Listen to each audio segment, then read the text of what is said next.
Hey everybody, Mike Shea here, along with Ryan Mendoza. We are the Hello. co-creators of Miskatonic High, and we are here to do the commentary for Miskatonic High number 22, the conclusion of our third season. Whew. How you doing, Ryan? I'm doing great. How Good. about you? Yeah, doing great. I am so excited to be here at the end of the season. It's like we have spent a long time getting here, and it's fun to finally come to see it all come together. Yeah. And right now I'm working on issue 25, and Mhm.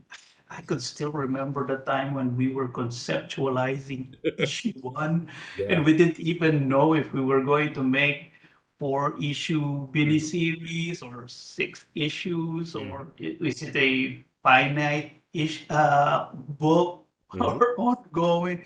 It's crazy, man. This is great. Right, it really is. I you look around, you don't see that many issues getting this far, and we're doing it. And the great thing is we're seeing the kids change, we're seeing the kids grow. I love it. I love long form comic storytelling. Me too. You don't see a ton of it anymore. It seems like every series is rebooting to issue one. Yeah, So there's it's still some, but they're harder and harder to find. Mhm. And I mean, I don't think it's been lost to people. I mean, manga still sells, and those Oh go yeah. up to 1,000 Hmm. issues and stuff. Hmm. It's crazy. Right. I got some One Piece stuff over there, and I'm still not finished reading them. Yeah. I got some Rumiko Takashi. That Yeah, that's author. Yeah. good. Yeah. So yeah, I she's love those. yeah, I do too. She's great. Yeah, I like her short works too. She puts them out every now and again. Her short stories. Those are really cool. I don't know if she's still working something. I think she started a new series. I mean, She did? yeah, Wow. I think so. I think maybe even younger kids now. I'm not sure. Oh, Yeah, yeah. Apparently I got to get caught up. yeah. Okay, so we are talking about issue 22. So this is essentially the second part of our season finale. Issue 21 was the first part. The story got so big, what was happening to these kids was so big, we had to split it up into two issues. And so this is the second half of that. Um, let's go ahead and start off by talking about the cover, which we always do. This was Mhm. a fun one for me. Seeing the elder thing and the Christmas tree together is only a combination that could happen in Miskatonic High. So Yeah. how'd you come up with this concept? Yeah, I think this concept came out probably one of the last ones I conceptualized, but I think it just made sense because the script called for a portion of the story to be set during Christmas Hmm. Eve. And I think it was really important to bring that into the cover Hmm. simply because, I mean, everyone who's read the series knows that we work through the seasons, Yep. and it's a good reminder to show that, just like in season one we had the Halloween Hmm. cover for the season ender.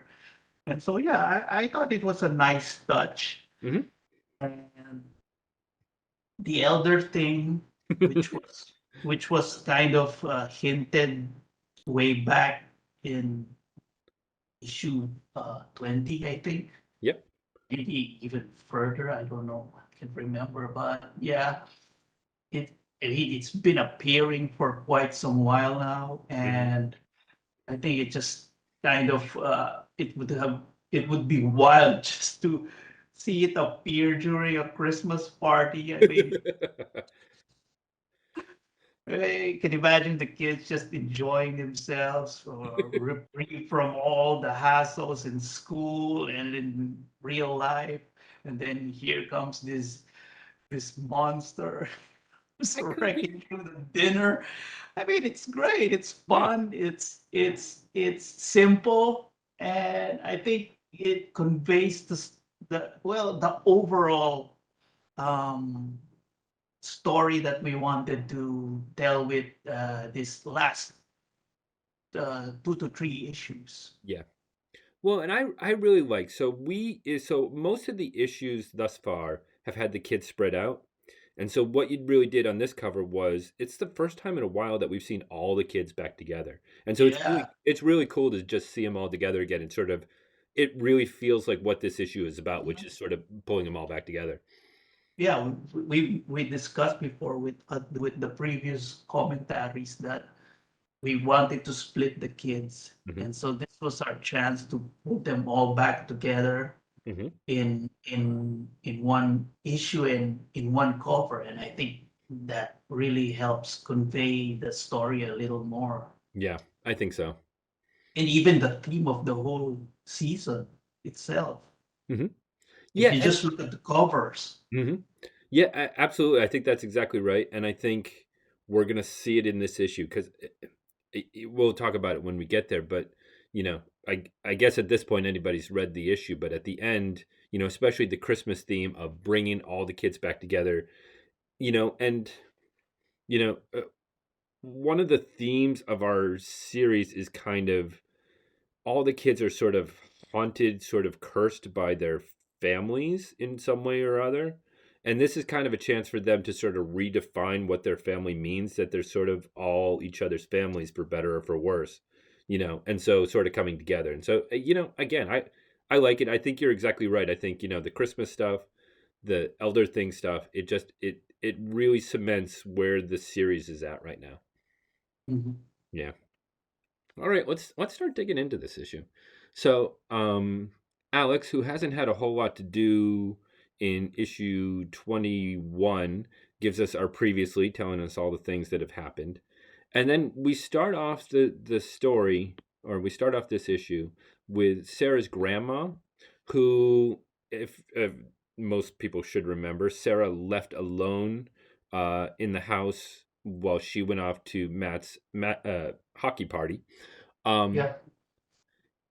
Sarah's grandma is in the term that I've heard is sundowner, which is people, people who are starting to lose their mind to senility sometimes are worse off at the end of the day than they are at the beginning Mhm. of the day. That their sense of place and remembering gets worse and worse as the day goes on. And so, late at night while Sarah's at the party, her grandma is really starting to lose it. She's calling for Evelyn, who's Sarah's mom, and can't find her.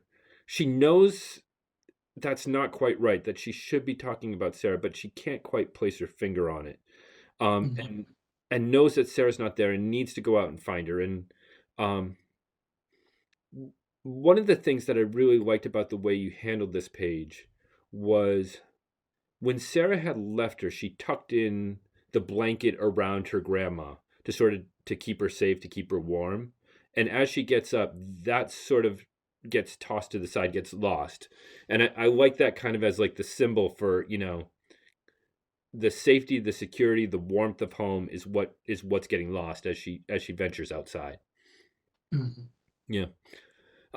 Let me ask you this, because I mean, this is a kind of a weird thing. I mean, you're asked to draw a comic book about high school kids and weird monsters and stuff. What's it like to draw somebody's grandma? That's a great question. Well, we all had our own grandmas. We all had our own experiences with them, or laughing with them, Mhm. having fights with them sometimes. Sure. I mean, I wasn't a perfect kid, I so don't believe that for a yeah, second. Yeah. I was pretty rebellious when I was young. I still think I am.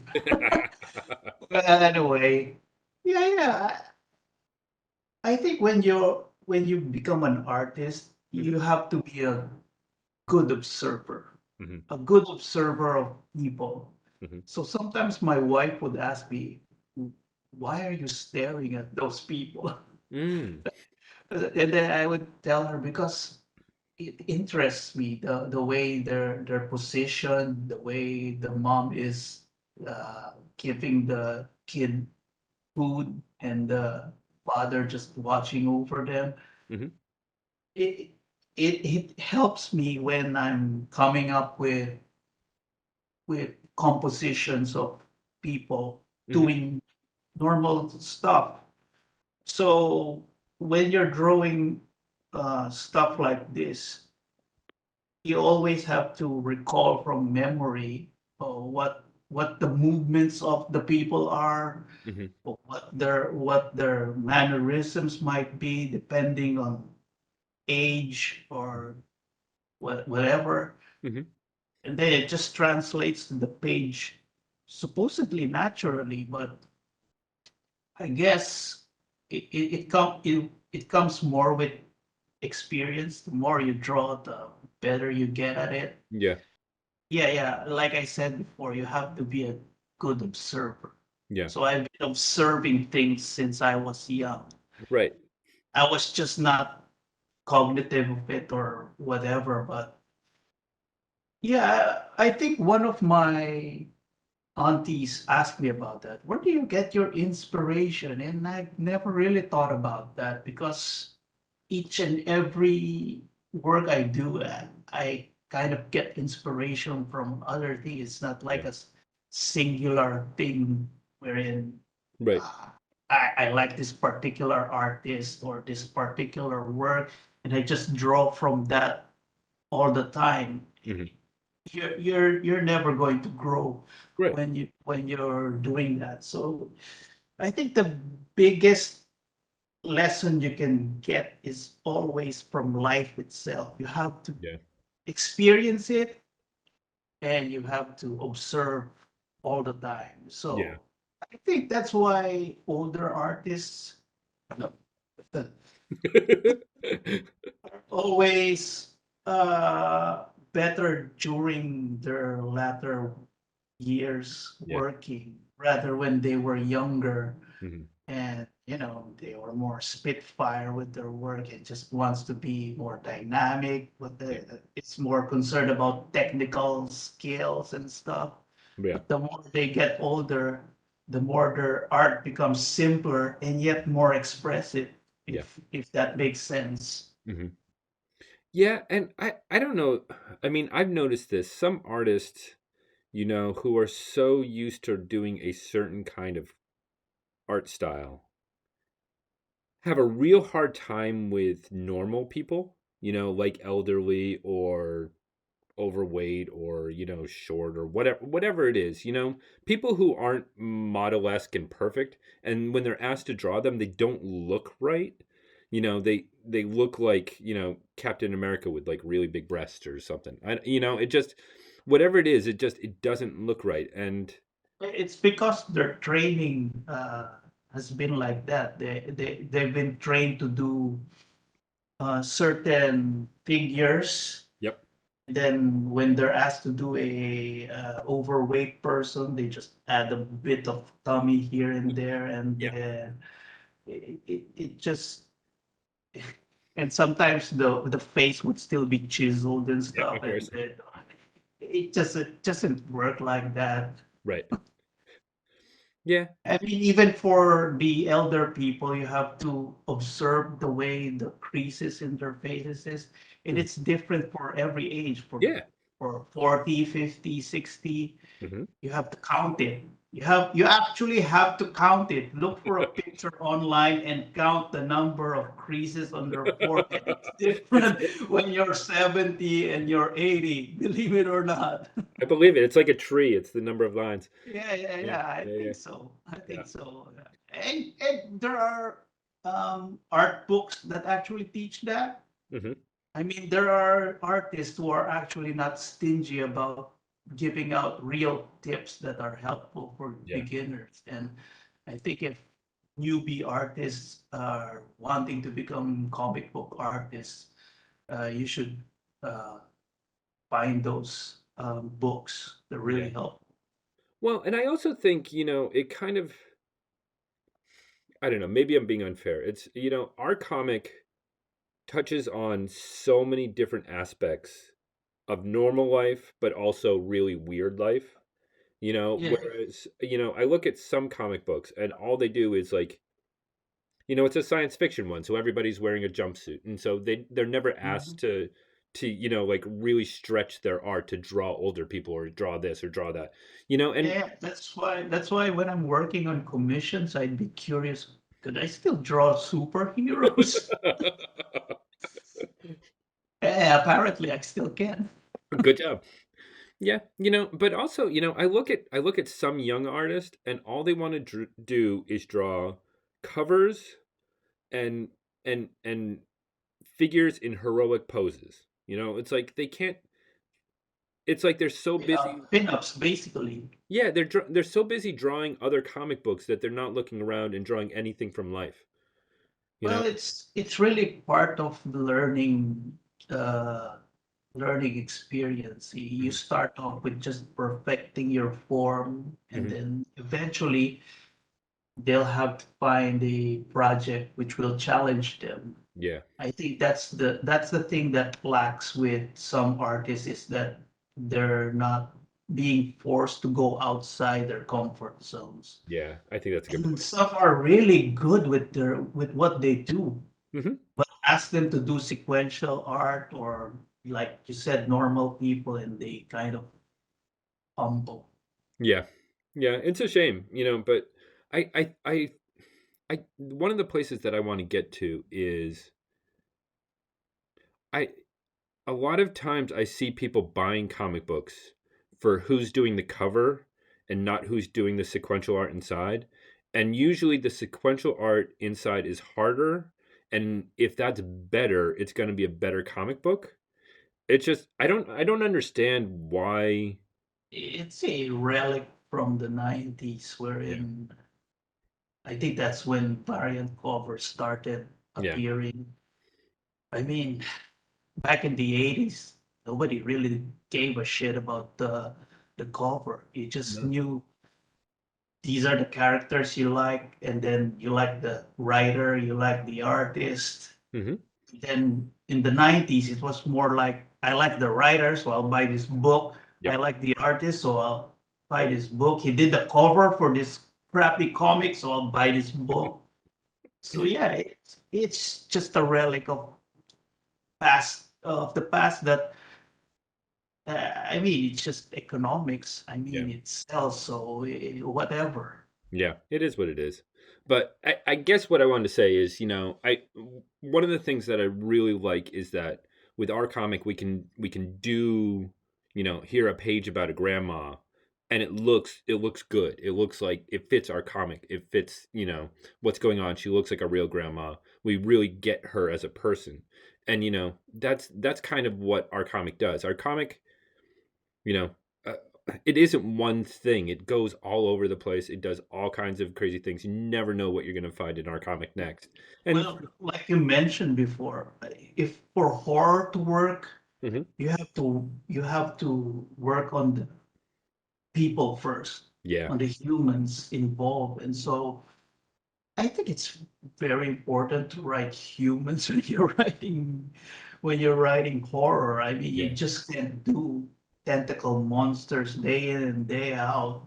right, The people involved has to look real as well and act a certain manner that's consistent with their characters yep. so that when that monster attacks it makes it more believable. It makes the horror feel more like a horror.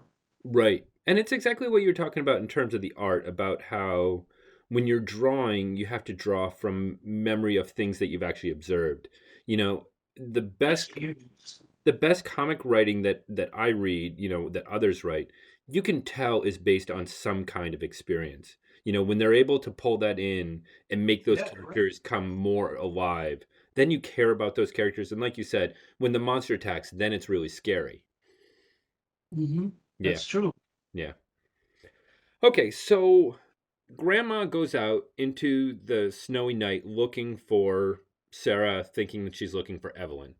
Um, of course, Sarah could use all the help she can get because she is still on the run out in the snow, very little clothing. Yeah, yeah. If you think what happened to her in Ugh, the previous issue was bad, yeah, it's going to get worse. it gets worse. It's So worse. so Sarah is running. She very quickly realizes she's being chased by Chris. Chris is not going to leave this alone. You know, the last time we saw him in issue 21, um, he had been stopped in the kitchen while Sarah ran away, but somehow he got by and he is now out and he is pressuring Sarah to fight him. We've seen this over the course of most of this season where Chris is just a live wire. He likes to fight. He likes to fight on the hockey ice. He likes to fight off the ice. He doesn't care. He just, hockey is the excuse to fight, not the other way around. So he picks up the knife and starts swinging it at Sarah, and Sarah's finally pushed to the point where she is attacking, and she's going to attack back, and he wants it, um, and she jumps on him and grabs him by the throat with her teeth, and is about to bite down on his artery there, and really probably kill him. Um, so let's talk for a second about this because we've been hinting at this for a while that Sarah is becoming more rat-like, more rat thing-like, and when pressed, she's going for it. She's becoming rat-like. She's going to do it, and I like the way that you're sort of showing that sort of emerging from her just by her stance and by her personality. You can really see the rat-like parts of her. So, why don't you talk a bit more about at this point when she's fighting Chris, how you're sort of bringing that out. Yeah, I mean, Sarah has been fighting this since the first issue.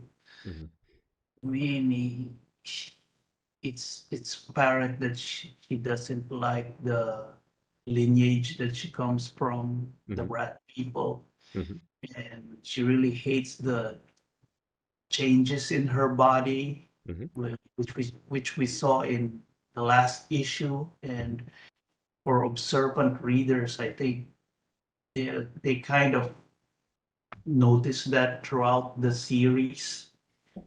And yeah, I've been trying to subtly making her more feral during times where her life is threatened, Yeah. or or her friends' lives are in danger. Mhm, So the only way that can be effective is if you maintain Sarah's personality throughout the series. yep.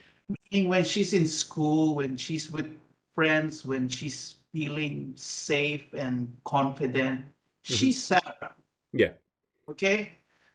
But when she's outside of that, when her friends are in danger or her own life is in danger, that's when she becomes feral. Yeah. And so that's the only way that we can make it appear more believable for Mhm, that to happen. mhm, And also, it shows that Sarah is still fighting. She doesn't want this. She doesn't want to be aggressive. She doesn't want to be fighting people. right. But but we've also seen that it's in her nature to help her friends, Mhm, especially those in danger. I think we've seen that as early as issue 2 when yeah. Matt and Ren fell down that sinkhole, and Mhm, she immediately, she jumped into a more responsive character yeah. in which she knew exactly what to do. Right. And it's because she grew up in such a harsh environment in which the it, things can go wrong, and you have to be aware of that, and you have to know what to do when accidents happen. Right. And so yeah, I think it's a combination of that. And Right.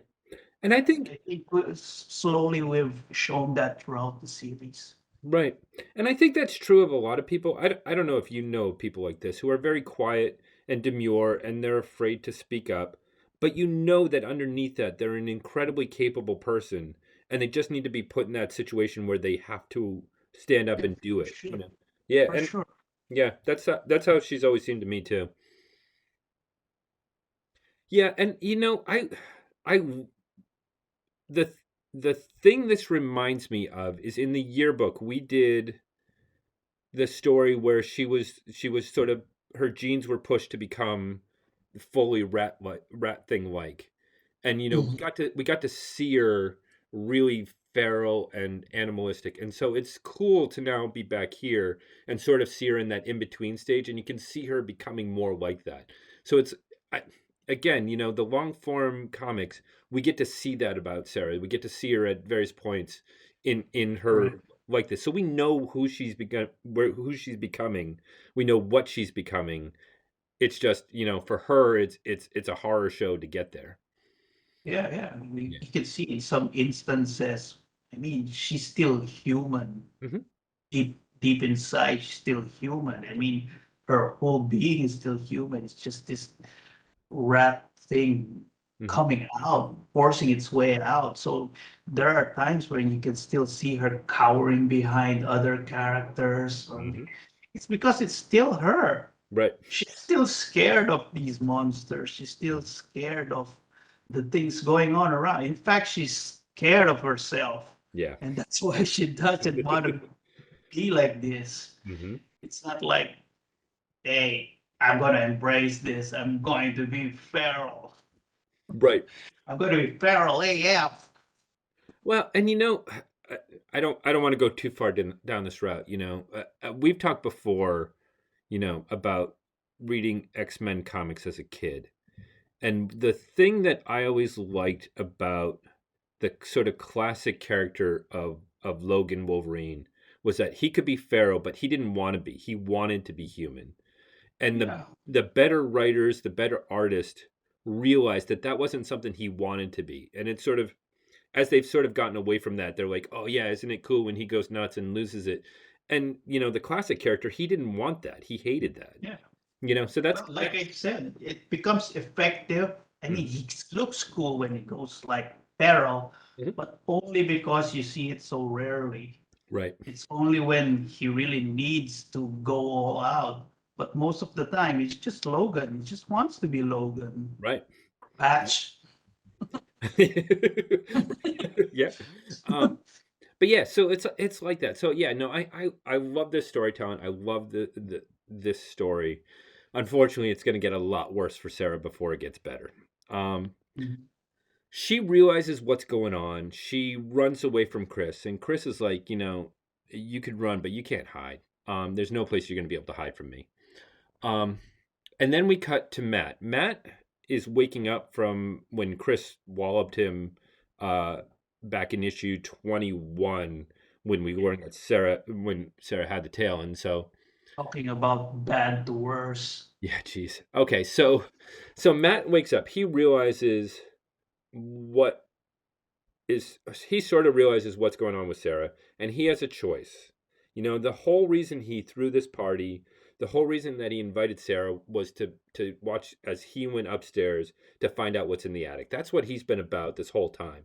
And he has to make a choice. Is he going to go after Sarah, or is he going to go up to the attic? And he's like, "I'm sorry, Sarah." And he goes up to the attic. Matt has to make his choice, and that's the choice he makes. And he uses his mom's key, and he goes into this attic that we've been waiting for him to go into since issue 20, if not before. Um, and there, inside that weird, cool, mushroom laden attic, he finds his grandfather chained up. Um, so he goes and he starts talking to his grandfather, and his grandfather is talking weird. If you remember issue 20, the grandfather was basically an asshole from when he was in charge of everything. He was a jerk to Matt's father, he was a jerk to Matt's mother, he was a jerk to Matt, and now suddenly he's very sort of weak, chained up and kind of demure. Um and Matt is trying to figure out what he's talking about because he's talking strange. And slowly what he comes to realize is that the spirit, the soul of his mother has been transported inside the body of the grandfather, and the spirit soul that was in the grandfather is now inside the body of Matt's mother, Mary Williams. Of course, it takes some convincing, which these things always do, because you can't. If your grandfather came and said he was your mother, you wouldn't accept that on point blank either. You need some proof, and so we gave him proof. Um, and just as he's accepting this, who shows up? But Mary and the elder thing. So this was an idea that we had had for a while. We've taken our sweet time to tell Matt's story with his family and all of that. Um, Let me ask you this, because one of the things that again, sort of getting back to what we were talking about before, is the way that you draw the grandfather here. It's clear that he's not the same person as he was when we saw him in issue 20. In issue 20, he was, much more foreboding. He was much more powerful. He had a different stance. And it's, for lack of a better term, he seems very feminine here. So I'm wondering how you went about that, knowing that you have to find a way to draw the grandfather, but with the mom's soul inside it. Yeah, like I said before, it's just observation and differentiation. Hmm. And yeah, you're right about that. I had to show Mary is inside the grandfather now, Hmm. and the only way you could do that is through gestures and facial reaction. Hmm. And so when we last saw the grandfather in the flashback issue 20, Hmm. yeah, we saw that he was a more confident man because he was in charge of this large estate, of this large secret organization. Hmm. And he had all the power in the world. Hmm.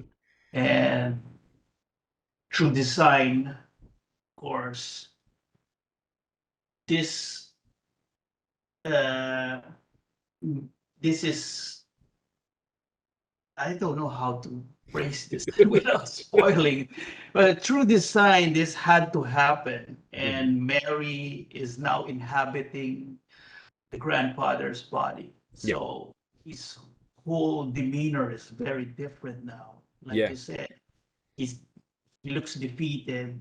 Right. Well, I mean, at first, it would be natural for that to be because he's chained up, Yeah. locked away in a strange room with Right. this strange creature, which we'll see later on.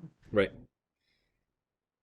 So, Right. But yeah, yeah, yeah. yeah, I think that's also one of the things that I like about that is the key to writing a good mystery, and probably the key to drawing a good mystery, is to present something with the obvious answer that, well, of course the grandfather looks weak and more diminutive because he's been chained up.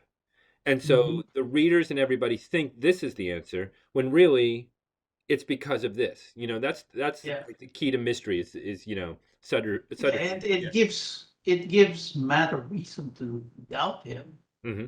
because uh, maybe he's just acting like that because he has been chained up in this room for years. Hmm.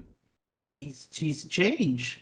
Right. It's been years since I've seen this old man, and a lot of things can happen. Yeah. So okay, so then Mary shows up, and now one of the things that I like is, again, talking about the gesture, the posture, everything.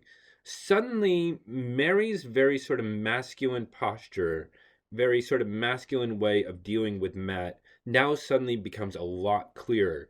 That really, you've been hinting at it for a long time, that she is not who we thought she was. That really, that there's this person who, or this soul that used to be in the grandfather, is now in Mary, and that's why she the posture is the way it is, the way she stands is, the way she acts is, the way she talks is. It's because she's a different person.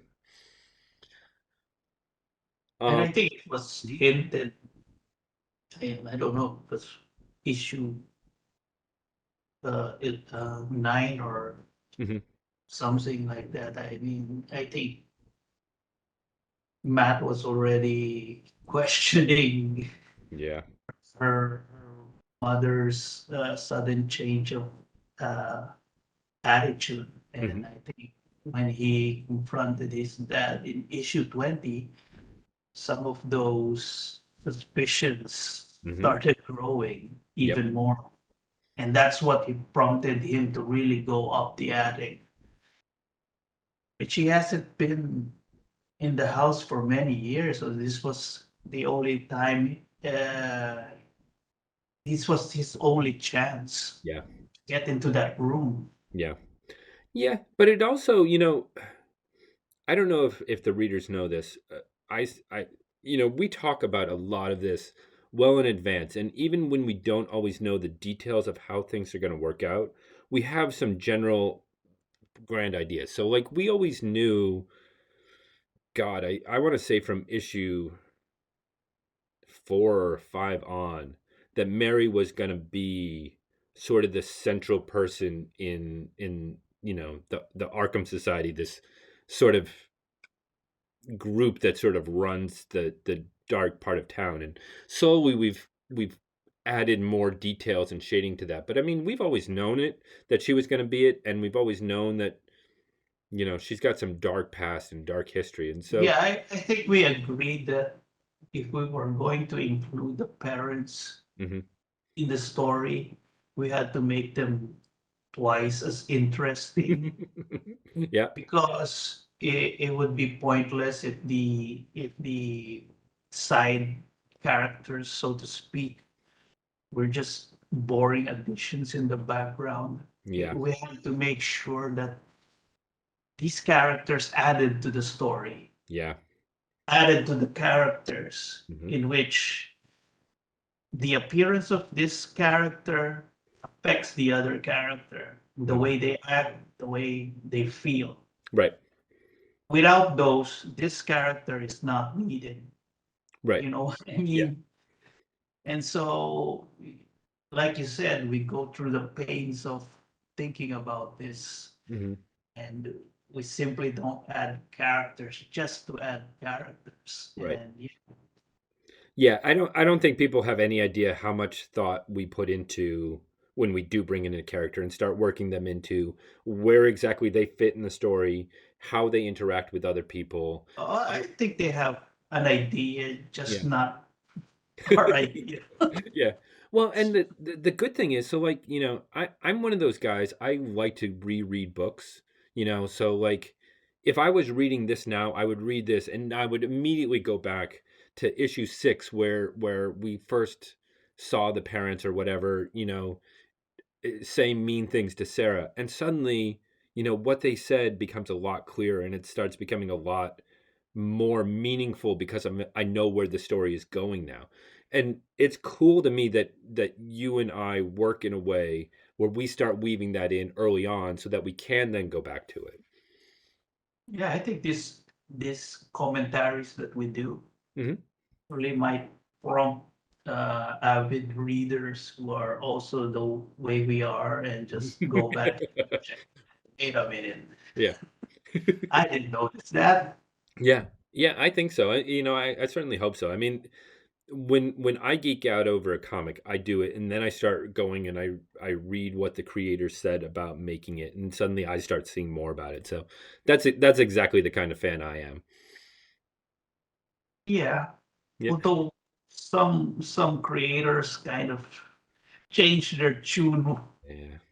as time goes on and kind of muddies the details about certain characters. But for now, we're kind of in the middle of it, so we're still kind of consistent with it, Right. hopefully. Yeah, hopefully we haven't muddied it too much. I don't think so, not yet anyway. So Okay, so we've now got the reveal of Matt's mother's soul is in the grandfather. The who was in the grandfather is now in Mary in the mother. Um, and so I'm gonna call her she. We're gonna talk about whoever's in Mary, and I'm just gonna refer to her that way. Um, Mm. Goes ahead and kills the grandfather because she doesn't need the grandfather anymore. Um, and of course, this freaks out Matt because that's his mother, and he has to be held back because he's trying to kill her now because she killed his mother in the grandfather, and has to be held back by the elder thing. Um, just as the his mother's soul and the grandfather's dying, he re- she reminds he she reminds Matt about what to do when somebody hits him, which, I hope people remember from issue 20. If not, go back and read it again. Um, and let's talk a second about this because, we people die in our comic, they just do. It's a horror comic. It's, sometimes it gets bloody, sometimes it gets, you know, people die. This is kind of one of the more tragic deaths that we've seen in a while. Um, Mhm. And I'm wondering how you approach that because how do you approach like a character getting killed? Like, is there some thought to it? Do you just treat it sort of mechanically, like who does what, and I need to show them where, or like what's your thought process when going through having to draw something like that? Please, you have to get yourself into the mind of that character. Like, for example, Mary over here Hmm. is really intent of on killing the grandfather. So you can see it in her demeanor, Hmm. and I think she wanted to make a point here Hmm. with Matt.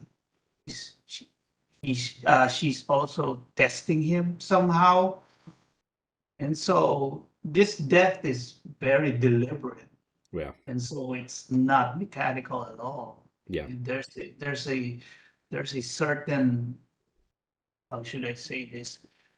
There's a certain grace to how he's killed sure, because it's methodical. It's not like kill this guy. right, No, it's not. She wanted to make a point, like I yeah, said, make an example or whatever that we've killed the past and soon you'll be the future. right. I kind of always saw it as she it's not methodical, but her sort of mentality is about, cleaning up the details, taking care of all the loose threads. So she doesn't need the grandfather anymore, so she's going to dispose of that and make sure that it doesn't come back to bite her.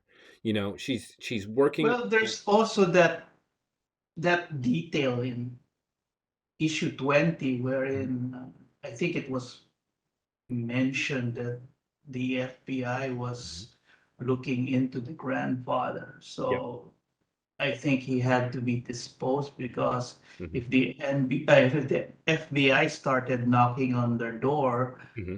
they don't want to find him in the attic like that. Right. So I think there was an reason for her to actually kill the grandfather, or Right. well, probably make it appear as if he died of natural causes. But Right. like you Um, said, yeah. being a member of a secret organization or secret society, you're kind of used to doing this, especially for Mary. Right.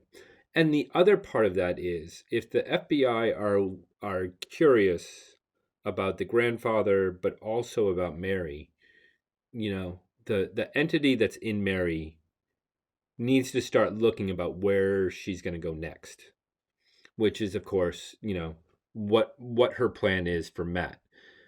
Matt is the male heir. We touched on that a little bit in issue 20, that a male heir needs to take ownership of the estate of the enterprises, all of it. Um And so, Matt is kind of the only kid of Christian and Mary, and so he is, the prime candidate for the next host. Um, so she has the elder thing drag Matt out. We see that she has cleared out the party, that the party is over, and that pretty soon Matt's party is going to be over as well. Um, that's the point where we cut to Sarah. So Sarah's out in the wilderness alone. She has just almost killed Chris as a rat thing, which she hates about herself. She hates Chris. And she has this knife, and she has a tail, which is the it's the thing that embodies what she hates the most about herself, is that she's becoming this rat thing, and where she sees it the most is this tail growing out of the back of her. So she's not going to have it anymore. She's not an animal, she's not a rat thing, and the way to prove it is by to cut off the tail. And so she does. Teenagers, they do stupid things. This is kind of, Pop zits. yeah, they pop zits, and in this case, it's it's a tail. And I I we saw that she had some drinks. We know that she's not exactly in her right mind. She does Uh-huh. this thing, and she doesn't think about the consequences of it. And the consequence of it is it starts bleeding, and she can't stop it. And this feels like something that the a logical thing that would happen if you tried to cut off a body part is that you can't stop the bleeding. If you end up cutting a vein, if you end up cutting an artery, this thing is going to bleed. And so she starts bleeding. She wants to stop it, and she's hyperventilating, and she's trying to stop it. And ultimately, with blood loss, hyperventilating, she passes out. This is a really tough scene. It was a tough scene to write. I've known that it was coming for a while. We've known that it was coming for a while. We talked about it some, and just I think to be true to Sarah's story, we had to do it. What was it like to draw it? Excuse me. Which one? The part where she cuts off the tail? Yeah. Yeah, like you said, she had a few drinks, then she got humiliated right in front of Matt and the other kids. Yep. Oh, and then she turned feral when confronted by Chris. So Hmm. all this momentum and rage is still flowing through her blood. Hmm. So she's not in her right mind, Hmm. supposedly, and we see the moon. It kind of reminds you of a werewolf Hmm. raging that he just wants this curse to go away. Right. And seeing the tail, she just finds the answer there. Yeah. In when kids or even adults are in desperate times, you do desperate things, Yeah. and this is what she chose to do. Yeah. And so, as you can see, she's shocked by what she's done. Yeah. And so, drawing this, I had to convey that. Yeah. And like you said, it's very difficult when you're reading it, and that difficulty had to come through with the artwork. Yeah. And the only way I can convey that is with the expression on her face. Yeah. Luckily, the script would also help with the scenery. Yeah. And I think that really brings the whole horror, personal horror aspect of it to the fore, and it really makes it more terrifying. And when we finally see the blood, that's when we realize that, oh, this is real. Yeah. There's no going back. Hmm. And that's when Sarah kind of goes back to her real self. I think it's evident there when she drops the knife in the tail that Hmm. she's reverting back to her normal self. That, oh God, what have I done? Yeah. And Yeah. then when she started losing her consciousness, I wanted her to look as innocent as possible, It, the it, most beautiful that Sarah could possibly be, and Yeah. yet so tragic. And Yeah. when she's lying there in the snow, you could just see her in peace. Right. Ironically, Yeah. It is so beautiful. It is, as you said, the expressions on her face throughout these two pages are just, they're really beautiful. This, the story is powerful, but the art here is really powerful. The her expressions, her falling over, her looking innocent, her looking her most human, her most, beautiful self. You know, transposed next to this image of her trying to stop the blood from flowing. I mean, it's really, that's a hard image to draw. It's, as a reader, as a viewer, that's the thing you want to look away from. And as the artist, it's the thing you can't look away from. You know, yeah, it's just like in horror movies. It's Mhm. the gory parts wherein you cover your eyes or Mhm. look away, Right. or during Valentine's, that's when boyfriend and girlfriends kind of, you know, come on, Yeah, admit. absolutely. Yeah.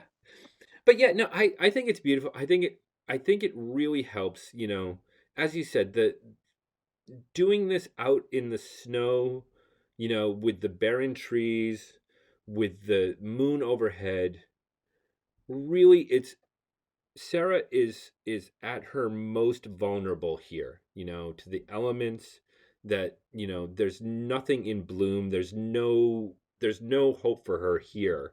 It's Yeah, she's at her most alone, and she's yeah. To asking, sound pretentious, it's kind of poetic. yeah. But also, we have talked about it that Sarah is the most religious of the bunch. She has a faith that the others don't have.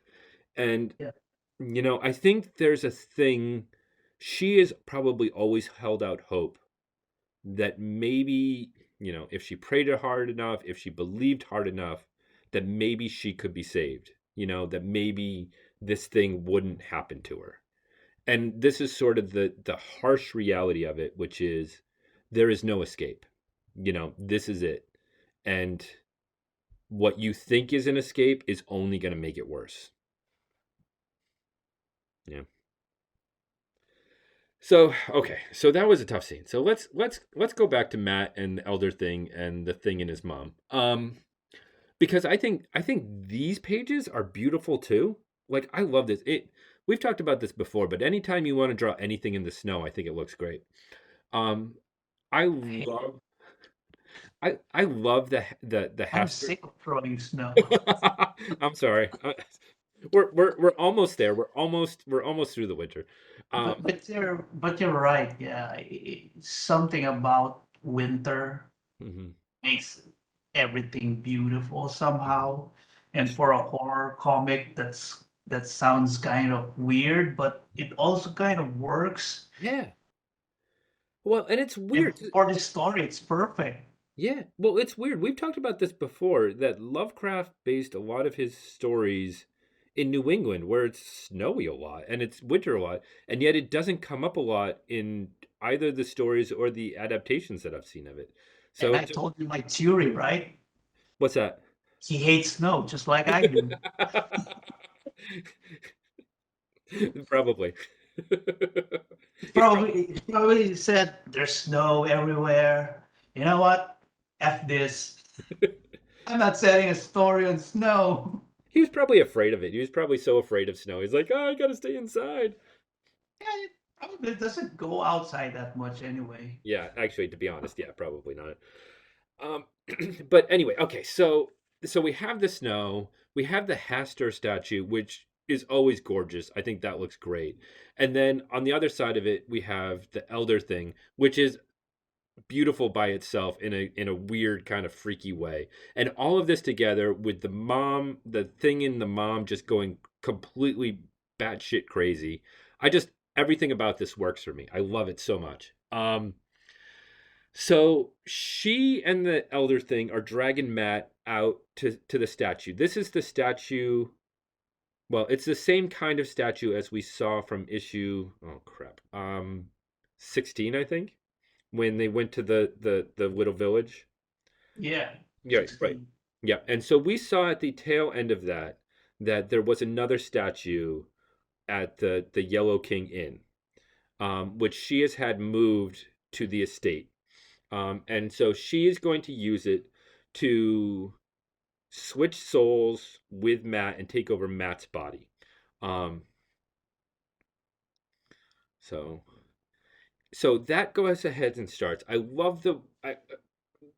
We've talked about this before, but I'm going to make you talk about it again because I love it.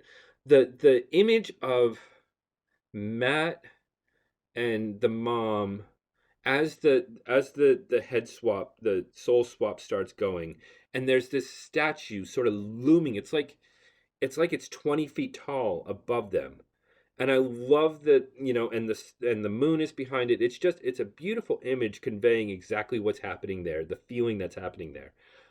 Why don't we talk about this? Because that's not an easy thing to do, is to convey the feeling of a mind swap. So like how did you come up with that? How did you handle these pages? What was the thought process there? Yeah, like you said, the statue look bigger because that's how it appears to Matt now. Hmm. It's like it's looming above him, and it's got this strange power emanating from it somehow, Hmm. and that it's getting bigger somehow, Hmm. and it's overpowering him. Hmm. And then with the mother just looking at him from beside the thing, it just makes him even crazier Hmm. because of all the things you've seen until this point. Hmm. And I think it's still kind of unbelievable for him to Hmm. go through this, even though he's seen it before, like you said in issue 16. Hmm. And that kind of informs him what exactly is happening. Hmm. So it's not totally clueless about it. Right. So I just made sure that this kind of reflects that Hmm. what we saw in issue 16 is Hmm. just a continuation of what's happening right now. Yeah. So what was happening with what was that in issue 16? I think it was Sarah and the old lady. Yeah. God, I can't remember. Yeah, so I wanted that image of Sarah trying to keep the old lady from her head, Hmm. and then this time it's Matt, Yep. so it just kind of mirrors that.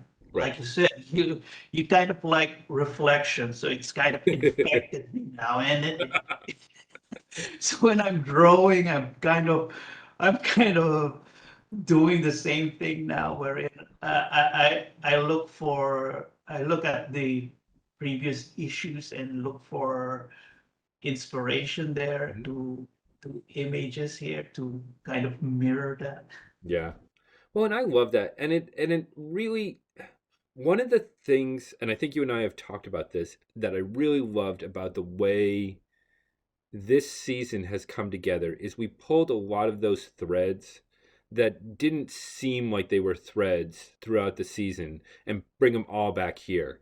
And so, I'm sure that most of the readers read issue 16 and didn't think that the Hastur statue was going to come back, or the idea of swapping souls was going to come back and be really important to the ongoing story. And so, just pulling those threads and bringing them all back together, it's just, I'm really happy with the way this season came together. Probably very observant readers would probably have Yeah, that's true. got the hint.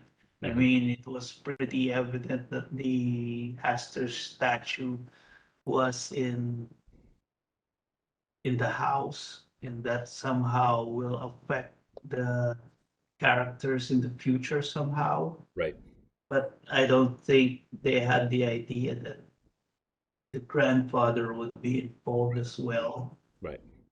Right, and that's sort of the fun of it. I had the opportunity once to listen to two people doing commentary, reading the comic and talking about it as they read it. And one of the cool things was, because we do drop a lot of hints and we do drop a lot of clues that people aren't quite sure Are they clues? Are they not clues? How is this going to come up? When you do that to readers, everything becomes a potential clue. So it's like they see things that aren't there, they see some things that are there, but they go in the wrong direction with it.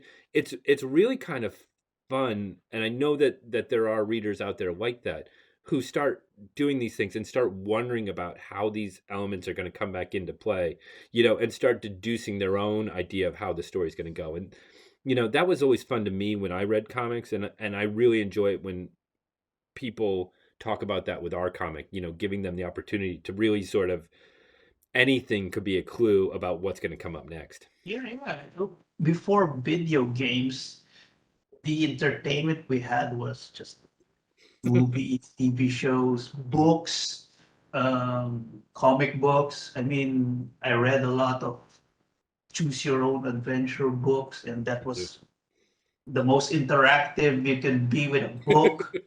Yeah. And then with comic books, you're right. The interactive way with comic books is that when you read through a new issue and you find something, you Mhm. kind of remember that from previous issues and you look back through it. So you Mhm. go back through your long boxes or whatever you had Right. back then, and Uh-huh. then you just look and then, yeah, yeah, you did say that Mhm.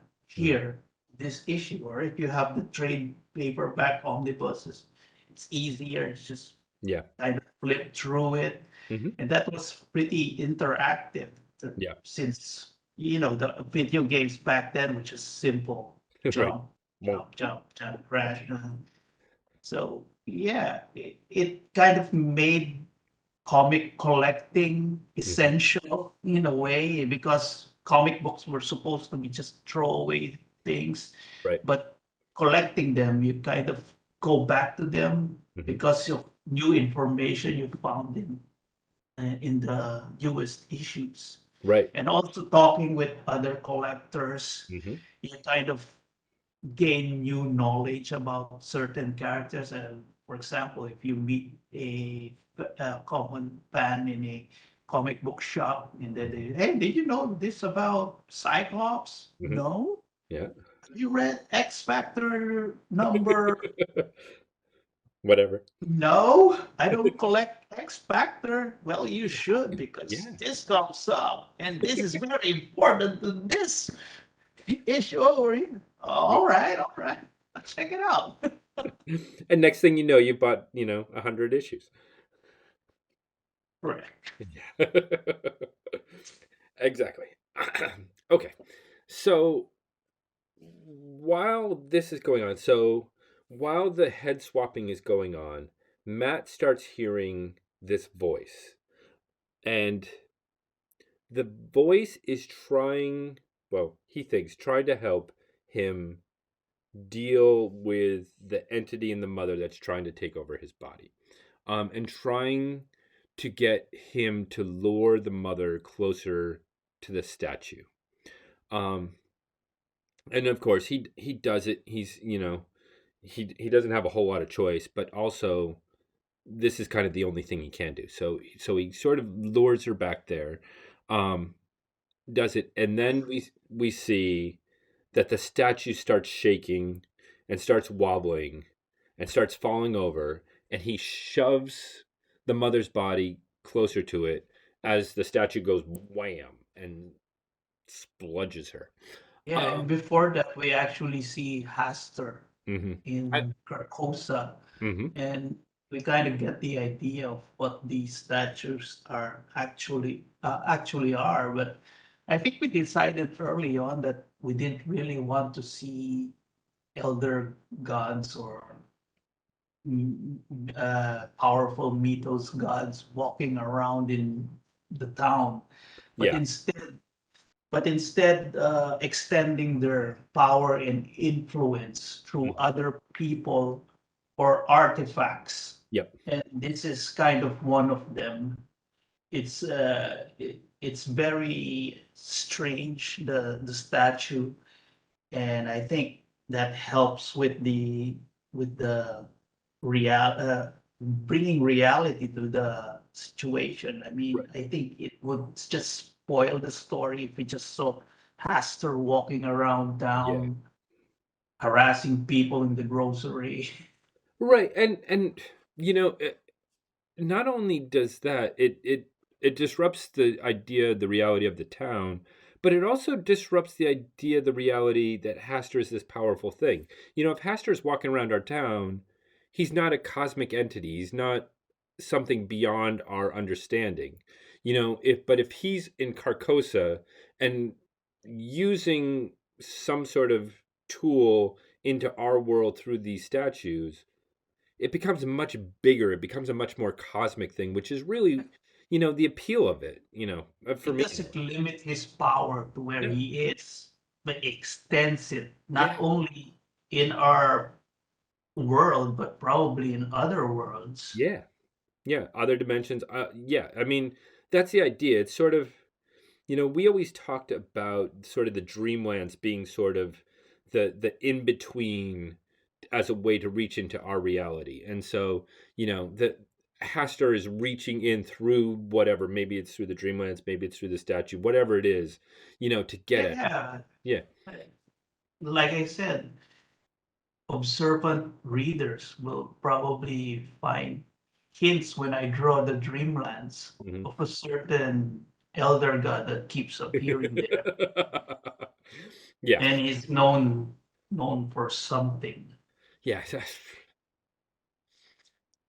I always love the Dreamlands because it's kind of like one of those things. It's like I wonder what Ryan's gonna put in the little details this time. Yeah, I'm always thinking about that, but there's this one particular god that's always there. Look for it.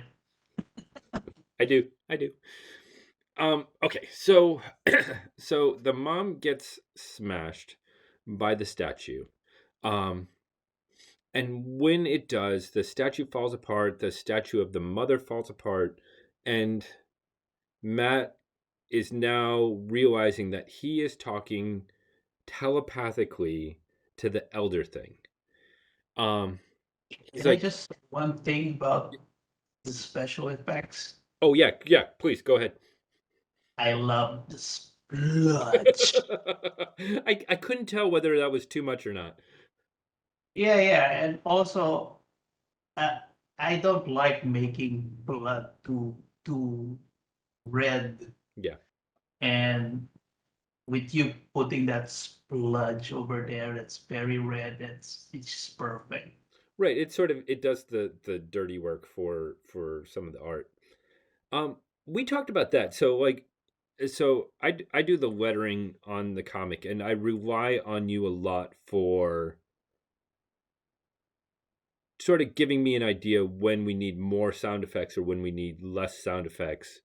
And also, I when we started off, I had a tendency to make the sound effects much smaller and harder to see. And one of the things you said was, don't be afraid to make the color more vivid, to make the things bigger, to make them more bolder, to do those things to really sort of stand out. And so Yeah, it's because kind of I think in movies, the first thing that we usually notice is the music Mhm. and the sound effects. So Yeah. for horror, it's usually just the steps, the Hmm. scrapes. So during action scenes, you'll notice that the big boom, Hmm. splash Hmm. are the loudest. Yeah. So yeah, makes sense. Hmm. So yeah, I appreciate that, that you help me with that because it's not something I feel particularly good at. So, it's always fun to do, and it's also fun to see when they work. Um, so Matt is like, what should we do? Should we run away? And the elder thing is like, no, you are going to pretend to be the thing that just was in Mary. That was the expectation. And so everybody's going to believe it if you act the part. Um, and um, and so the elder thing is sort of having this conversation with him as he's trying to have the conversation with the guards about what's going on. Um, and finds out that within the elder thing is the spirit, the soul of Daniel Arkham, the first of the line that we saw way back at the founding of Miskatonic. Again, those people who want to go back and reread, we had the one where they went back in time in issue 11, and a lot of that comes into play here. So somehow the soul of Daniel Arkham has gotten into the Elder Thing and sort of has had to work for the soul of the Elder Thing that has gotten into the body of all of the lineage ever since then, who have been running the town, been running the Arkham Society, have been really Matt's, ancestors. Um, Yeah.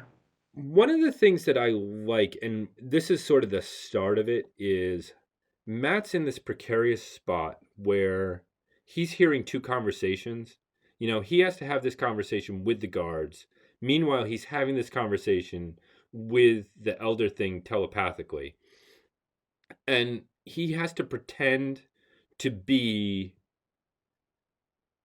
the entity that was just in his mother. And so I like at that the tale two panels on this page where Matt is talking to the guards, and you can see him start to assert some authority, pretending to be that person. And I was just curious, like that's got to be tough to draw. Is a character having two conversations, and then having to pretend to be somebody he's not. So it was like, how did you approach this part? Yeah, I think the Elder Things plan or Arkham's plan is just crazy enough that it might work. I mean, he's been around for a very long time that he kind of knows how to go around uh, fooling people. Hmm. I think Matt is not really dumb and Yeah. he kind of knows when to play along. Yeah. And this was the time that he knew was very dire that if he made a mistake, it would be the end of him. Yeah. And he kind of plays along. And like you said, he asserts his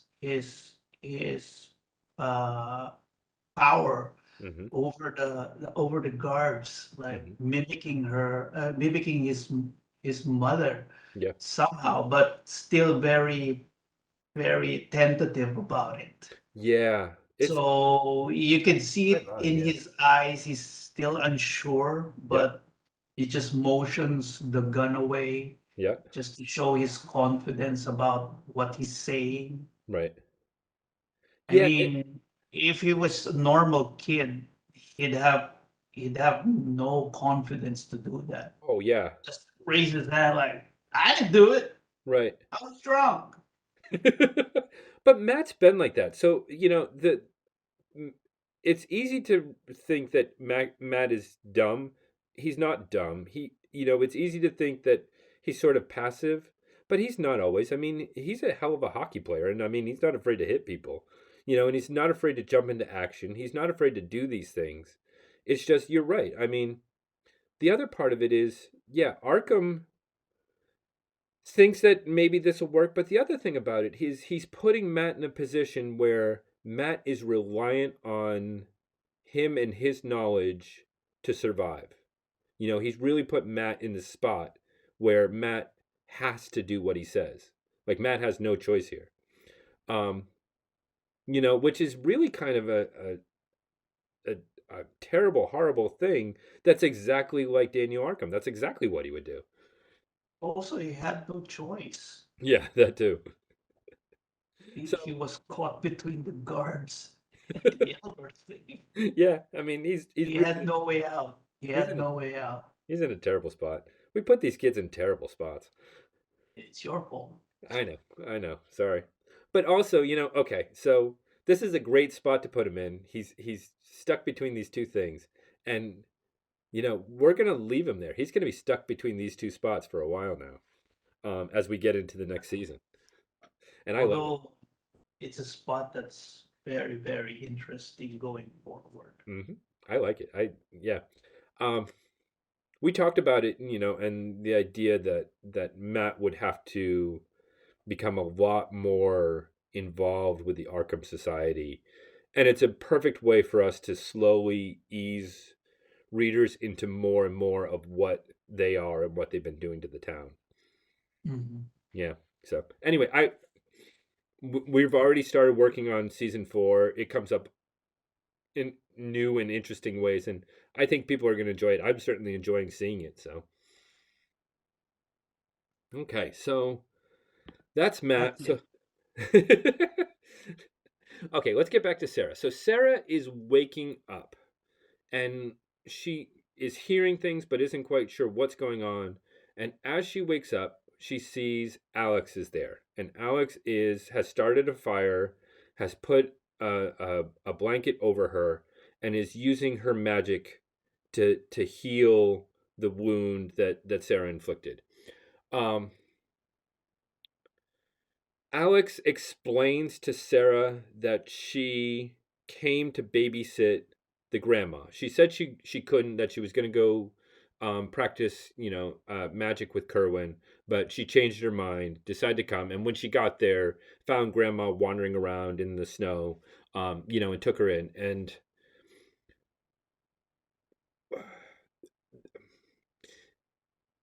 we talked about how difficult the scene was of Sarah cutting off the tail.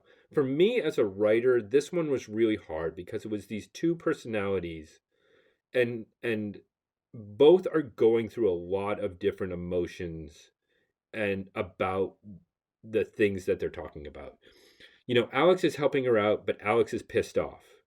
Alex is saying that she's not pissed off, but is completely pissed off. Sarah is pissed off that Alex is pissed off, but also is pissed off that she's in this spot, and she's been found out in this spot. That's kind of a lot that's going on. There's an interesting dynamic here, and I'm wondering how you approached these two characters having this conversation. And but before you do that, let's just throw in what happens next, which is, you know, Alex is getting angry at Sarah, and what happens when Sarah people get angry at Sarah is Sarah starts losing it, and she loses it at Alex, and she realizes she lost it at Alex and goes to attack Alex, and realizes it really quickly and stops herself, but realizes that she's losing it. There is so much going on here. How did you approach that with these two characters? Well, obviously, both characters have very great respect for each other. Mhm. So you can see it in Sarah's way, mannerisms, that she's kind of, kind of embarrassed Mhm. and also kind of scared. Yeah. Alex, and you can see that Alex is just fuming inside, but Mhm. he doesn't want to show it because she knows just how fragile Sarah is right now. Mhm. And so you could just see that Sarah is resigned right now. So I I like the idea of them just talking Yeah. between the fire. Mhm. It kind of reminds me of that short story we did Yeah. back. Mhm. So this is kind of a part two of that. Mhm. And we've seen these two characters uh, fall and grow throughout the series. Yeah. Sometimes it would be Alex on the other end. Mhm. This time it's Sarah. Yeah. So friendship is really deep between these two friends. Yeah. It's very important that it was conveyed through these pages. Yeah. I mean, in the next few pages, we just see that even though they're great friends, there's still animosity somehow Yeah. because it, it, things like this can really push you towards the edge. Yeah. Sometimes some things are just enough, and it will just, you know, the patience for one another will grow thin as Yeah. time goes by. Yeah. Yeah. And sometimes friends do that thing where they go too far. It's Yeah, like, you think your friendship is tight and you think that you can talk about anything, and then sometimes something comes up and it's too far. It's just like you're not sure whether the friendship can take it. yeah, and so it's conveyed in the last panel here where fire is between them. It's Mhm. very symbolic. Mhm. There's aggression between them. There's literally fire between them. Mhm. So yeah, you can hear it in both their voice. I mean, Sarah is just defeated. Mhm. Stop yelling at me, and then uh, obviously Alex has just run out of patience, Yeah. and it's starting to blow up. Right. And Yep. so yeah, there's Yeah. conflict even in friendship. Yeah, and that's, again, that's the thing that we've seen is that we didn't just get here. This has been growing for a long time, and even after Sarah jumps on Alex and realizes who she is, she starts talking about something that happened in the crossover, with Lovecraft PI, where the Lovecraft PI told her, look, I've seen this before. It doesn't end well. You need to come up with your exit strategy. You need to take care of this. Don't put it on Yeah, anybody else. And that's something that's probably been weighing on Sarah's mind for a long time. yeah. And I remember the first draft of the script did Hmm. have this scene wherein Sarah jumps Yeah. at Alex. I think you mentioned it in the teachers' lounge for this issue, Hmm. and I just thought that this conflict was necessary Yeah. to show that even yeah, like I said before, that the patience between these two the friendship between these two are starting to fracture Yeah. because of what's happening with them respectively. Yeah. And like you said, with the Lovecraft thing, is that Detective Lovecraft, I mean, Yep.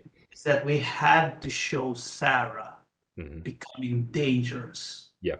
not only to herself, but also to her friends. Right. We mentioned a while ago that she would throw herself uncharacteristically Hmm. towards danger to save her friends. Yeah. But this time, Hmm. it's different. Right. Because she's the This danger. time, she's the danger. Yeah. Hmm. Yeah. You're exactly right about that. And sometimes and I see this in other people's writings, and I know I do it myself, which is you do all this dialogue, and all of this dialogue is can be, you don't need it if by showing Sarah attacking Alex.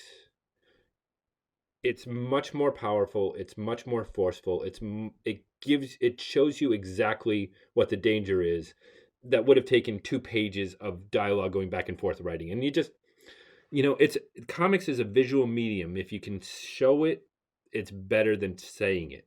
And you were exactly right about that, to bring it in there, to show it there. And Yeah, it I makes remember a yeah. time.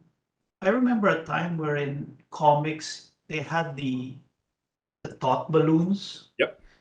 and that's kind of a relic from novel writing, Yep. wherein you were inside the character's mind. Hmm. You knew what he was thinking, so every action he takes makes sense. Yep. But for comics, it's harder because modern writing in comics has eliminated the Yeah. thought bubble.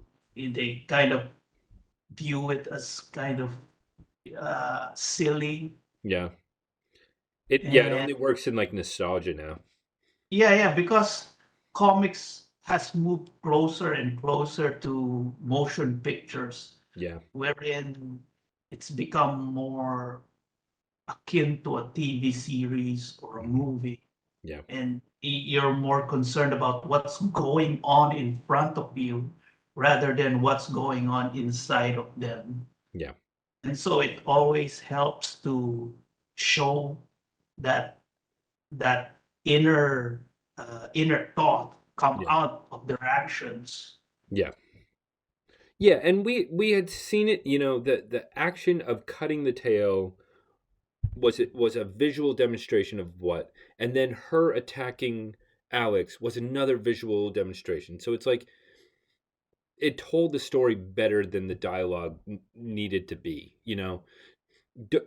Dialogue. A lot of dialogue is the writer's crutch. We think we're being cool and we think we're saying all this stuff, and really, it if you can say it with action, it's just so much better. Yeah, yeah. I think there's some uh, writers who like to kind of write in this script writer kind of way. Hmm. I mean, television wise or movie wise, wherein the characters are like talking back and forth, and it can work for a few word balloons, but it becomes kind of tedious to follow the conversation Yeah. when it's a comic book. So sometimes you gotta compress the dialogue somehow and just show it through action.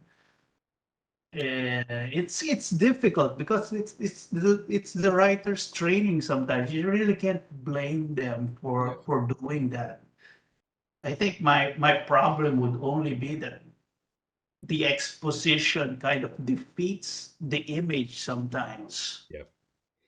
So yeah, the dialogue and the image has to complement each other. And with what we did here, it kind of really conveys what each of the characters were thinking, Right. and it kind of puts them in a new status quo at the end of it. Yeah, and that's the thing that I like about it is, Sarah's not right here, Alex isn't right here. There's no right or wrong here. It's two kids sort of dealing with their own thing, and sort of they missed that their friend is going through something, and only by being there for each other, by setting aside the things that have sort of kept them apart from each other is the way that they're going to survive. And it sort of becomes important to this issue and later on, because them coming together is the onus that ultimately brings all the friends back together, which we'll get to very soon. But it's like this is the start of it, is two people who are on their own journeys. Alex has been dealing with Kerwin, has been dealing with, the death of her mother, trying to deal with that, deal with all these things, and all the people who have been dying around her. And Sarah has been dealing with being popular and now having that shatter and all of that, and dealing with becoming a rat. And really, they've been on their own paths. And really, only by coming together and realizing the only way they're going to make it is together is sort of how we get to the end of this story. Yeah. Yeah.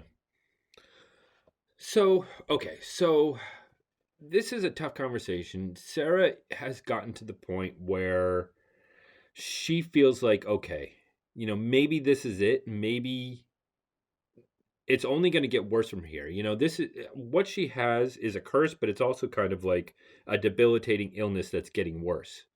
And she knows it's getting worse. She knows she's not going to get better. She knows she's not going to get healed. She knows she's not going to become a regular person. That, again, what Lovecraft PI said about, planning her own exit. And Alex can't have that. So Alex makes a deal with Sarah, which is, you can't pull the trigger, you can't kill yourself. But if it comes to that, if it comes to a situation where you are completely lost, I will take care of that for you. I don't want to, but as your friend, as someone who loves you, that's the thing that I will do for you, so that you don't do something to harm yourself. Um Or to other people. or harm other people, and that Alex is saying that she's taking responsibility for it, that she's going to be there to make sure that Sarah But doesn't lose it. that's very Alex of her, right? Yes, it is very Alex of her. She always throws herself into this kind of situations. Yeah, but also the thing about Alex, and we've talked about this before, is Alex prefers to be in these situations because she doesn't have to deal with all of her stuff. You know, if she's so busy with Sarah, she doesn't have to think about her dad. She doesn't have to think about her mom. She doesn't have to think about her home life. She doesn't have to think about the stuff in her past. All she has to worry about is taking care of Sarah. It's that thing about if you're busy, you don't think about your problems. Yeah, and I think it also shows that that faithful meeting in the community service club Hmm. in the first issue Yeah, certainly definitely changed all of their lives yeah, one way or another, strange or otherwise. yep. And it kind of cemented place, Hmm. their place on earth, that's if that's a thing. Hmm. It kind of uh, each of the characters kind of felt like they found a home. Yeah, I think we mentioned home quite a lot in this series. yep. We show family, Hmm. and in a way, their friendship is like another form of family. Yeah, And in this way, even though we see conflict from time to time, they're resigned to the fact that hey, we're all in this together, whether right, we like it or not. right, The only people who could do this right now. right. Well, and the only people who believe us, the only people who understand what we're going through. But yeah, again going back to the beginning of where we were at this season, and think about it with Ren and Simon. We started off this season. Ren didn't trust Simon, kind of hated him in a way, and then they went through their trip, their journey together, and they've come out in a very different place. You know, Matt and Sarah started off, we thought they were going to be friends, they were going to find some way to be friends, and that didn't really work out the way that they thought it was going to work out.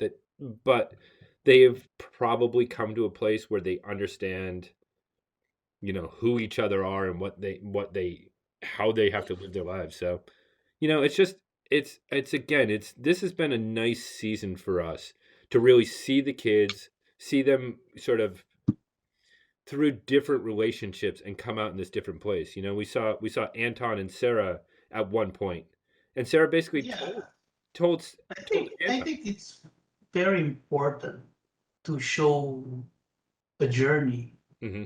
that whether it's a hero's journey or a character's journey is it's very basic uh, writing Hmm. technique wherein you have to place the characters at one point during the beginning and make sure that there are different people by the end of it. And the middle part has to show why Yeah, that happened. yeah. And I've enjoyed our middle parts for this season.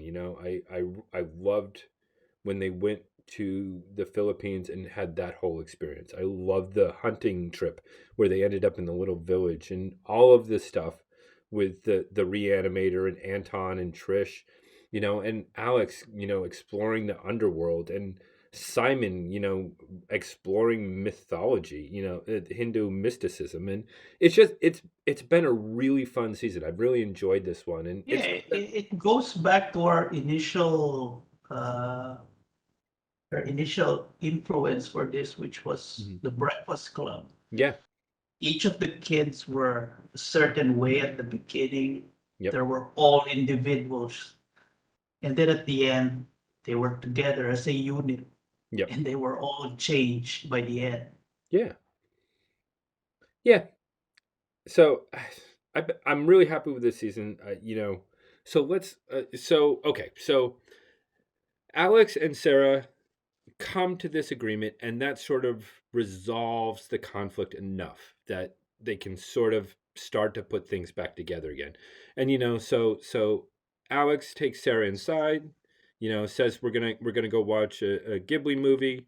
Um, and as they leave, we have this nice image of the fire going out and also leaving out the knife and the rat's tail. That really sort of setting these things outside, and we're going back inside. Um, so it's a really nice little closing piece, um, which gets us to kind of the coda at the end of this, which is really the coda of the whole season, where we go from house to house of all the characters. So we start off at Simon's house, where his mom is kind of losing it. His mom has lost Trish. His mom has lost the dad. Both of which happened in the home office. And so Simon locks the door and says, "Don't worry about it. I'll maintain this. Make sure that you don't have to go in there again." And I'll handle it. So a lot's going on in that family. She's wearing black, he's wearing black. You can tell they're in mourning. And somebody drops off an envelope. The next one we see is Ren at her house. We've seen her house before. Her mom has stayed in the Philippines, which we saw way back in issue 15, I think. And so the house is a bit of a mess. Ren's taking care of herself. Um, she is She's wow. she is a Slav. Well, I have a teenager in my house, and they are a bit of a slob. Um, Mine too. so it seemed realistic to me. Um, maybe we I say, always end up cleaning after her. oh God, I always do too. You're like, do I want to spend the time and energy to tell them to do it? I If don't have that energy anymore. I don't either. But maybe we'll see Ren's growth of her, doing dishes. Um, so she's doodling away when she gets her own envelope, and then she gets dressed and goes out, and we see a bit of her doodle before we go. Um, we then cut to Matt at the mansion. He is talking first to the elder thing, who wants a body, the Daniel Arkham body to go back into. Which, my God, good luck to him. And then Christian comes in and is asking Matt if he wants to watch the game. But Matt says he can't. He's been invited somewhere that he's got to go. Um, and then we see Sarah's house, which is all decked up for Christmas, and Simon and Ren are getting there, and they're going in, and Alex is there to greet them and bring them in, and we see that everybody's there. We see that Matt's there, we see that Anton's there, we see Sarah's there, we see Sarah's grandma there, and really, it's such a nice little moment of coming together, for a Christmas celebration. Um, Let me ask you this, because how did you approach drawing this sort of gathering at the end? Because this is different than, anything else that we've done for this season up to this point of really them coming back together. So I'm kind of curious how you approached the drawing of this. Meticulously. I think I went back and forth doing this. I mean, I did the whole page, Hmm. then went back to put in the decor. Hmm. I think that's how it went for this first page because I totally forgot. And then all of a sudden, I'm just drawing Hmm. Christmas presents. And then I said, what am I doing? It's 5 o'clock in the evening, in the afternoon, and I'm still drawing ribbons on this box. Yeah, and maybe, And then I started asking myself, what do they eat there yeah. during Christmas? Luckily, you had the notes in the script, but I had to. come up with other stuff. I mean, it's teenagers partying, so there it just has to be food that teenagers would love to eat, not Yeah. necessarily things you would serve during Christmas or Right. the holiday seasons. So yeah, sodas, popcorn, Yeah. pies, cookies. Well, I mean, Sarah's the only one who really cooks, so I mean, beyond that, Yeah, but it probably would be.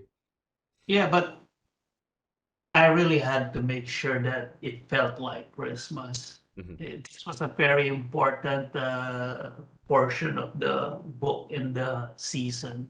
Yeah. Like you said, it's like a coda. Yeah. For me, it's more like facing the consequence Yeah. I can part see of that. the comic. Hmm. And I think it's a nice touch wherein this is the first time they gather in a normal situation, all Yeah. of them, without the threat of clones or elder things like that. Yeah. So And it's kind of nice to just relax and take it slowly. yeah. So I wanted to have that vibe of Hmm. just warmth and joy. Hmm. I just wanted that Christmas spirit to be around all the characters. Yeah. It really works. It really does have that vibe. It has such a warm, welcoming vibe. And Yeah, you yeah. So I decided to put more reds Mhm. and warmer colors just to bring in that illusion of warmth into the room. Right. But also I mean just the mannerism of the characters, the way Yeah, they're Anton more is, relaxed. yeah, more relaxed. Anton is like happy to see people. Even Matt's kind of happy to see people. These are the only people he can. I think Anton is just happy to have a body at Yeah, all. I'm sure he is. But like Matt, this is great because these are the only people that he doesn't have to pretend to be somebody he's not. You know? Although he's wearing this Yeah, the fancy suit. new clothes. Because I don't know, he looks strange, but for some reason it just looks right on him. It does. It really does. It looks perfect. I like it because it's so old fashioned, which is what you would expect from an older spirit or soul inside of a younger body that they would dress old fashioned. So I really like it. Um, okay, so Sarah has invited everybody, is and giving out cookies and then sort of explaining why she invited everybody. And this is it, it's kind of the sum up for the season, but it's also, Sarah's been through a lot. And if she's going to survive, the only way she's going to do it is with her friends. She knows she needs Alex, but Alex is probably not enough. She needs everybody. And so this is a chance to sort of bring everybody back together. Um, but also recognize what they've gone through, that several of them have lost somebody, Simon lost his older sister Trish, Matt lost his mother one way or another. um, Mhm. you know two of them have been through really big changes. Anton has gotten a body. Ren has found out about her mother and that side of her family, and her mother has essentially left her, to run her own life. Alex has been through quite a lot herself. Um, that really, we talked about this when we were talking about Sarah and Alex, but really they've been so focused on their own things that only by recognizing that the other kids have also been going through a lot of times similar to what they've been going through, is a way for them to sort of deal with it. And I think that's what that does here is, it really sort of brings them back together as the group and realize what you're going through is what I'm going through, and to get through this we're going to have to be together. um it's warm, it's fun, it's inviting. Like you said, we don't do a lot of these things where we see the kids without some sort of threat. And it's such a nice moment. We've been working on this season for like 2 years or so. And so to finally get here is it's a it's deeply rewarding for me to get here. Yeah. It also goes, it's also a throwback to old Christmas movies Hmm. even movies that are not traditionally supposed to be Christmas movies. Mhm. You know, they say Die Hard is a Christmas movie. Sure, why not? Well, definitely we have Home Alone and the older stuff, but Mhm, at the end of the movie where somebody makes a speech mhm, and everybody gathers around the fireplace right, and then they listen and they kind of react to the words and then they just nod and accept the changes and mhm, what happened, even the ridiculousness of the things that went on, like in more comedic shows sure, or movies. yeah, So yeah, this kind of harkens back to those days of Christmas movies, right, and I kind of like that and try to emulate the vibes of those. right. And really showing that if they didn't realize it before that they really like each other. That was always a question for me for a long time, was whether the kids even liked each other. Cuz you know, Ren didn't like Simon. It was hard to tell whether she really liked Anton. Anton didn't really like anybody. Alex likes everybody and holds people together. Sarah's kind of afraid of people. Matt's kind of aloof. It was kind of a question to me whether they liked each other. And one of the things, by pulling them apart was absence makes the heart grow fonder. So Yeah, now that they're back together, it's like, these, as we've seen, not many people believe the things that they go through. So it's like, these are the only people who understand. yeah, and as creators, I think we also felt that way, and that's Mhm. why it's coming through the pages. Yeah, I think you're right. We kind of worked through the season working on couple characters at the time, Hmm. and we kind of put them all together. Yeah. And with this one, it really shows that yeah, they really look great together, and the characters do feel the same way. Yeah. It's also one of those things. It's like, you know, it's it's just a joy to have them together again. And it's just I feel so much joy for it. It's just I really am happy with seeing them all together again, seeing them in a relatively okay place where they're not It's a fighting. great energy to start the next season. Yeah, I think you're right. So, It kind of revitalizes everything, yeah, brings it in focus because they're starting from a different starting point this time. right. Right. The And we're first the first arc was kind of over, and now we're beginning a new one, mhm, essentially. yeah, I think that's right. So, okay, so we get Sarah handing out gifts.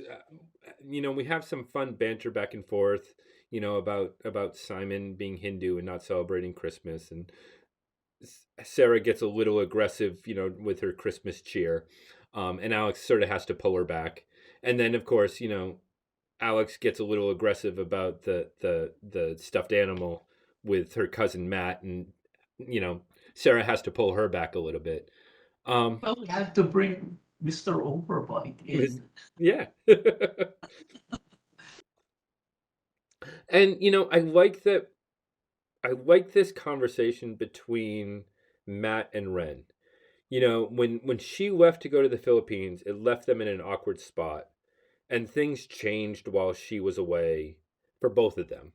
And now they come back, and I don't know. In high school, I had friends who dated and then they broke up and things were awkward and weird. And I like that it has that awkward energy between them now because that feels real to me. Yeah, I purposely put some distance between them. It works. It's yeah, you're right. There's always that awkward moment when you see your ex or whatever, Hmm. and it's always hard to act normal. Hmm. So yeah, I'm just happy that it gets properly conveyed in the panel Right. and the page. Yeah, I think it really works together. It's just it's like we have said, with teenagers, in real life, things are never completely perfect. So even in this situation where they're coming together and they're all happy and it should be a perfect situation, there's that one little wrinkle where Matt and Ren are awkward with each other. That it makes it feel more real. It makes it feel more realistic. Yeah, Yeah. there's like I said, conflict will always occur, Yep. no matter how close you perceive each others to be. Right. So Um, finally, on our last page, Anton gets up and gives a little speech, and about how he's reborn, and so he must be, um, like Christ born again. And of course, Sarah's not having any of that. Um, but he also needs someplace to live because now that he's alive again, he's got no place to live. Um, Alex offers to He's help. not thought that far. Yeah, he really didn't. He thought as far as the party and then didn't get any farther. Mhm. So Alex offers to help him out. Alex also says, there's something that you need to know about, about the Alexandria prophecy and the Lieb Nargul, which she, of course, has been going through the training with Kerwin and learning some things. And what she's been learning about, we're going to learn about, but starting next season. Yeah, Um, but it seemed like this nice moment, and everybody was happy, and so of course we have to put some looming threat that they can't possibly escape from. Um, yeah. yeah, it is a horror comic. It's not a big deal. No, no problem at all. Um, It's just symbolic. and so that's where we leave the season, and this is a great last panel. It's a great last page. I love that shot of the aerial view of the farm. It all works well together, and I really like it. Um, Yeah, I was imagining like the camera panning out little by little, and then we see. Actually, the last page was the last panel was very different when I was laying it out. oh It yeah. it didn't have that energy because it was too far away. Hmm. I mean, and the Earth and the Moon were like in the same shot, and then I decided, you know what, I should pull it closer so that it it feels like it's being observed somewhere near the moon. Yeah. That kind of makes the image more powerful. Yeah. Yeah. I like. And then the thing is just facing you and just makes the threat even more menacing. Because it's Miskatonic High. We got to have some menace. Yeah, yeah. Yeah. So that's where we end the season. We've talked about it. I'm very happy with the season. I think it's great. Um, we have one more piece for those of you who pick up the trade paperback or the hardcover. We have a short story in that, which we will probably end up talking Oh about. yeah, oh Yeah. yeah. That's a great short story. I had lots of fun doing that. Yeah. I liked it. It's very clever. Yep, and we have one more holiday to talk about, so it'll be fun. Right. Yep. Um, so anyway, we will talk about that more, so we won't spoil that. But so there is a little bit more. So sorry, you got to buy some more comics. Um, Sorry. sorry, that's what we do.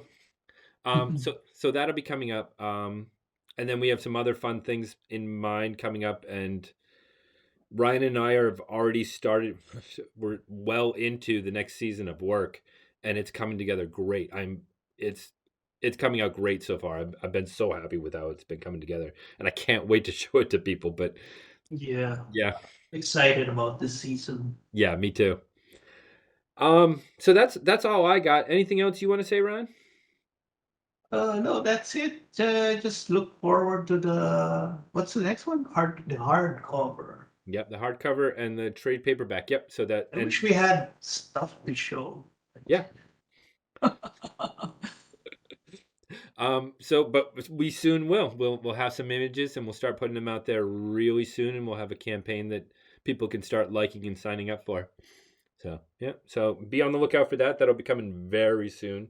As soon as we fulfill the physical issues of issue 22, we'll be start talking about the trade paperback and hardcover. You. Yep. All right. Thank you, Ryan. This was a lot of fun. I always like talking about these. I love getting your perspective on this because a lot of times we're on the same page, and sometimes Yeah, it's same really here. cool to see where you're coming from. Cool.